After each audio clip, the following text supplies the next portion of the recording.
all Jews, we all can learn from this amazing, amazing gift that Aaron was given. God never separates us from us. No matter how impure a person has been or is, it never is an excuse to give up. There's always where to grow from. Every single little addition that a person adds.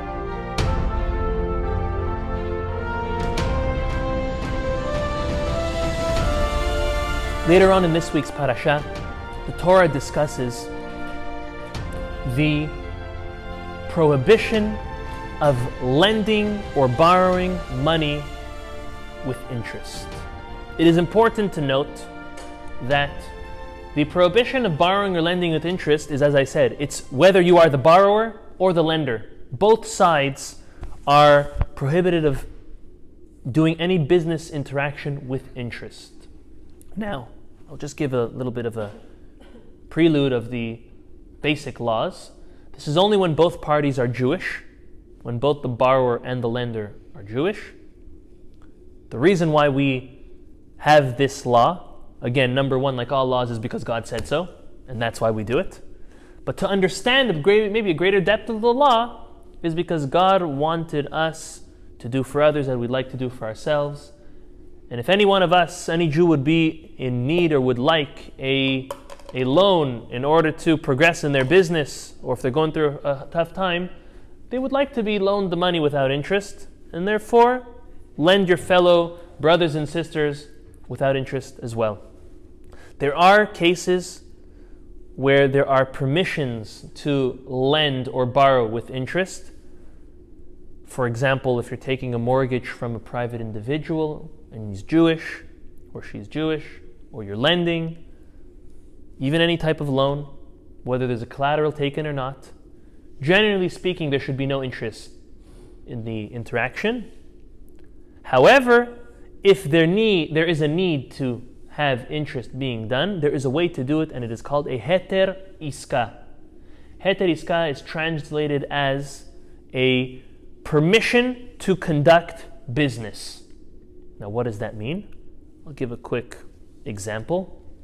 If you have Avraham who comes over to Yitzhak, and Avraham tells Yitzhak, my friend, I need you to lend me $100,000. Yitzhak says, no problem, but I have to charge you 5%. I normally charge 10, but because you are a fellow Jew, I need to charge 5. How do we do this according to the Torah? Well, if Avraham agrees to it because he really needs the money, there's a way to do it. The way to do it is as follows. It's a loophole. Now, I know when people hear the word loophole, they get very scared. Oh, loophole is a loophole and it's really a fake. No, there are valid loopholes in our law system. The Talmud speaks about it. And this is one of them. Even though we taking it as an interaction of Avraham is borrowing from Yitzhak $100,000, and at the end of the year he's going to pay him $105,000, so we look at that as interest. When you make this halachic document of a heter iska, what it turns it to is that Avraham and Yitzhak are becoming partners in whatever business Avraham's going to do with that $100,000. Now, whether he uses that to buy a house, or to buy a business, or to create a business, or anything that he does with it, they are now becoming partners with it. But Isaac, Yitzhak, is a silent partner. All he wants is his 5%. Whether the guy makes 10%, 20%, 100%, 500% on the money that he gave, all he wants is 5%. And therefore, it's called a heter iska because they are now coming as business partners, and it's not as a loan transaction. And that is the loophole, as I'll say it, to allow lending or borrowing money with interest if there are no other ways to do it. However, it is a tremendous, tremendous mitzvah to lend without interest. It's one of the greatest mitzvot. It is really, really a beautiful mitzvah to lend money without interest. It needs to be done the proper way. It should be done with either a shtar, as we say, with a document. It doesn't need to be a legal document, with a document with edim, or a collateral taken in the proper way, that this way it will not lead to chas v'shalom anyone cheating each other.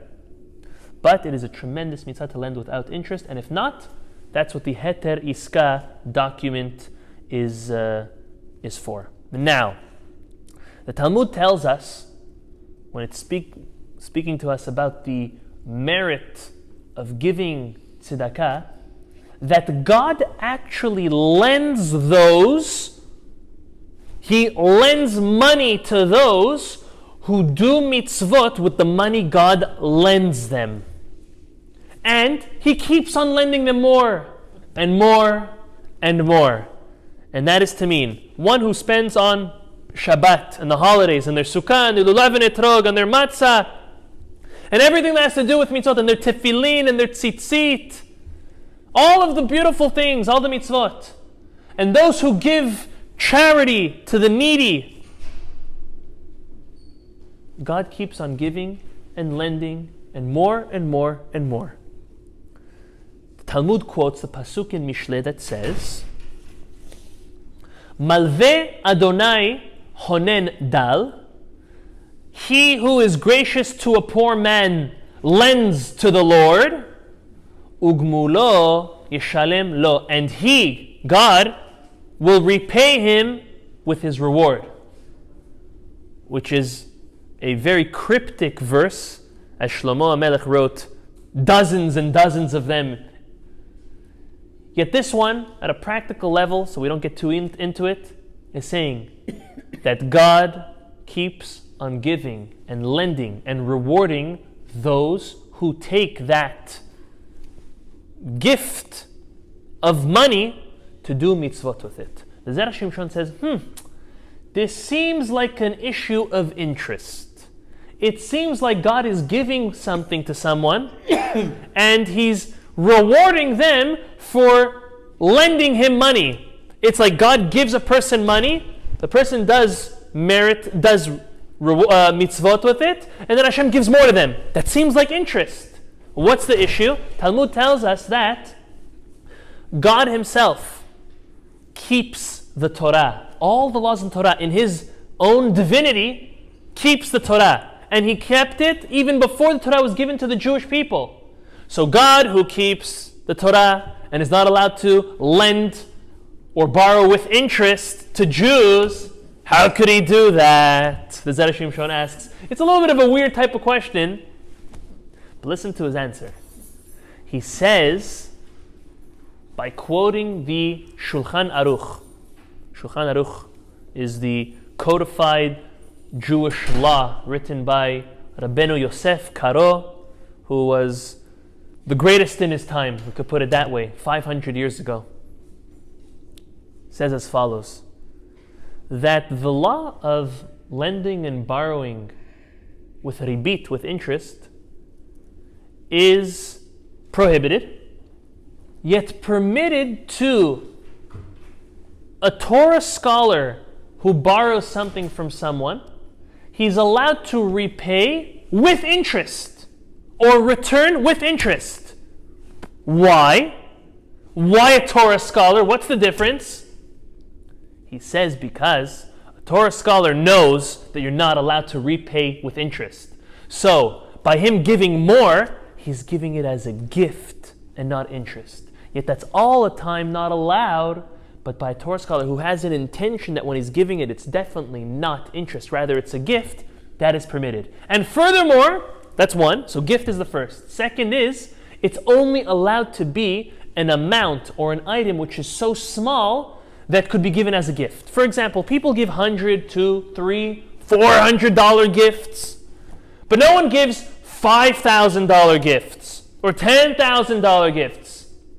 So even if a Torah scholar would borrow $1 million from somebody, they wouldn't be able to, without the Heter Iska obviously, they wouldn't be able to give them $1 million and another $10,000. That's not a gift. That's already getting into ribit, already into interest. Okay? So two things. First of all, if it's a complete gift, it's not an issue. Second of all, if it's something small, it's also not an issue of interest. Now, coming back to HaKadosh Baruch Hu, when any Jew gives to God by spending on mitzvot or giving charity, we are completely doing it as a gift to God, as a gift to being able to help those who need the help. And therefore, the Zera Shimshon says it's not an interest. And vice versa. He says, when God gives us the reward He gives us is only a fraction of the grand reward that we deserve. As we read in the Korbanot every day, that we get the perot ba'olam hazeh. We get the interest of the reward in this world and merit. But the grand merit of the whole field is in the world to come. So twofold. Number one, it's only given as a gift. And number two, it's a very small amount of reward God is giving us for lending us money in order to do. With this, I will add to the Zera Shimshon and just say something very basic that almost all of us know already. That out of all of the mitzvot that God has given us, we are not allowed to challenge God on any of them. It is absolutely prohibited. It's a lack of honor and respect. Who are we to challenge God? One is not allowed to say, well, if I keep Shabbat, or if I keep Kashrut, I would like this, this, and this from God. We're never allowed to do that. There's one mitzvah. God tells us, not only are you allowed to, you could, no problem, test me on, God says. As it says, Bahanuni bezot. Test me with this one. Which are we talking about? Giving charity. God says that if you give your charity, you cannot become poor from giving charity. It goes contrary to our thought process. It's contrary to accounting. If I have X amount and I give charity, I have less. It's just fact. If I have 10 and I give 1 away, I'm left with 9. That's why it's such a big test. But all of us who have tested it out and know that the more you give, the more you get. It's not just a saying, it's a fact of life. God is the one who has the key to our success and our parnasah. So we have the Yetzer Hara telling us if you give, you're minusing.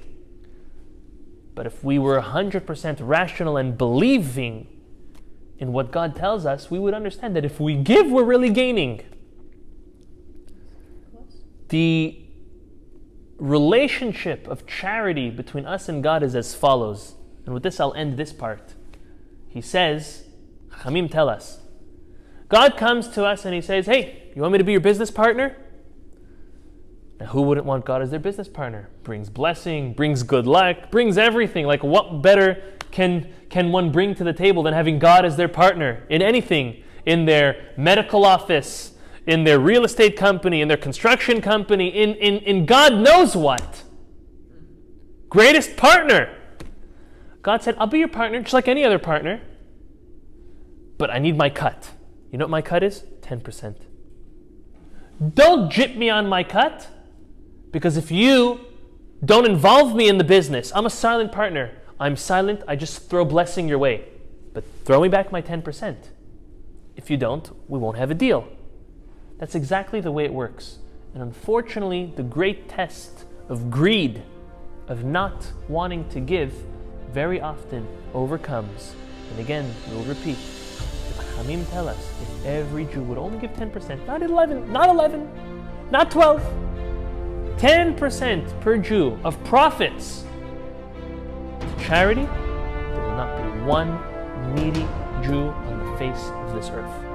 May HaKadosh Baruch Hu bless us that when it comes to the test of greed and the test of accounting, to realize that even though right now it's -1, it's -10%, it's really adding and giving more and more blessing to us. The merit of the Zera Shimshon, the merit of learning our parasha.